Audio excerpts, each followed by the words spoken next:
thanks for the invitation to take part. I have no time for any more civility, so I'll get straight into the substance.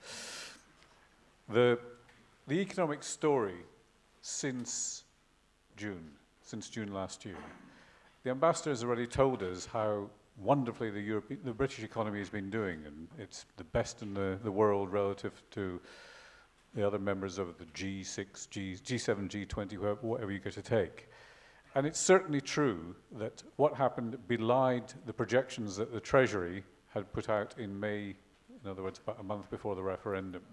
The Treasury then had said that what was going to happen is in the first 4 quarters beyond a Brexit decision, and this was on the assumption that Article 50 had already been triggered, would decline by 0.1% in each of those 4 quarters. The outcome has been growth exactly on track for what would have happened in the absence of Brexit. So yes, the Treasury projections were wrong. Let's be clear, though, that they were projections and not forecasts, and that's a distinction that the economists in the room, I think, will understand. Reasons for it can be put forward. One is that consumer demand held up. The British economy has been a consumer-led economic performance. Investment has suffered, however.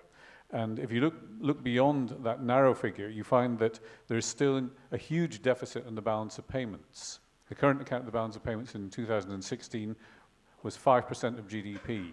It's projected to be a further 4.8% deficit in 2017. These are seriously damaging numbers. I probably don't need to tell Greeks about how damaging a huge balance of payments deficit can eventually be, and ours has been accumulating over several years. So that's a dangerous phenomenon. We have nevertheless had a form of mea culpa, to use a different classical language, from the other side of the Adriatic, that the economists, particularly in the Bank of England, have said, yes, we got it wrong. We were too pessimistic. And even the latest projections from the Bank of England suggest a higher growth this year than was previously being explained. So how can we explain this? There are good reasons for the resilience of the UK economy. One is that we had relatively brief period of political uncertainty before Cameron was replaced. Instead of having 3 months of infighting inside the Tory party, it was all done and sealed within days. Second, we had a big devaluation of the pound. That helped. Normally, economists think of devaluation as being something quite slow-acting because it needs to feed through into prices. But in an economy where tourism benefited immediately from it, we saw more tourists coming to the UK in the summer of 2016 and spending more than they had previously been doing. Plus, many Brits stayed at home. They didn't come to Greece. I would have come to Greece, but that's my preference. So we see that, plus a policy response from the Bank of England and from the Treasury, more by way of signalling than actual substance. A very small cut in interest rates, further quantitative easing, and an announcement by the Treasury that it would postpone yet again redressing the UK deficit on the public accounts. That's been prolonged. We used to think of having fiscal rules in the UK, but the fiscal rule in the UK is whatever the Chancellor decides is appropriate every time he stands up, as he will do next week. So you'll probably see the fiscal rule changing yet again. Now, if any of you who has read the white paper that came out 2 days ago from the European Commission will have seen a chart in it that positions the UK in a lonely bottom right corner, heading out from not just the single market, the European Economic Area, possibly also the Customs Union, and ending up joining nothing but the Council of Europe, where we'll be along with Georgia, Ukraine, and the Russians. That's Britain's potential fate. The question then is what happens next for the economy? And here we see a number of mixed signals. Some businesses are hesitating. They're hesitating about investment. They're talking about potential relocation of some activities to other countries. The City of London says some jobs are going to flow because they have to be present in continental European centres. They have to be inside the Eurozone. A trickle maybe at the moment. There's some further projection of lower growth. The consensus figures seem to be that lower growth will be the case in 2017 than in 2016. And one reason for this is that consumer demand cannot keep up. the economy in the way it has done with devaluation, because it will erode real incomes. You know that happens. We have it through external devaluation. Greece had it through internal devaluation. But the phenomenon cuts consumer demand, and that's what's likely to happen. And in the worst possible case, we could be falling off the cliff. What sustained the economy so far is illusory, and if you fall off the cliff, you're a bit like the cartoon character of Roadrunner with Wile E. Coyote chasing him. The Roadrunner stops and the coyote keeps going and eventually falls off. That's the danger we face. And this will be damaging to the public finances.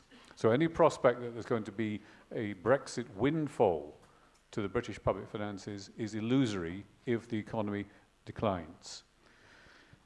Now let me, just to provoke discussion, list a series of potential wildcards in all these scenarios.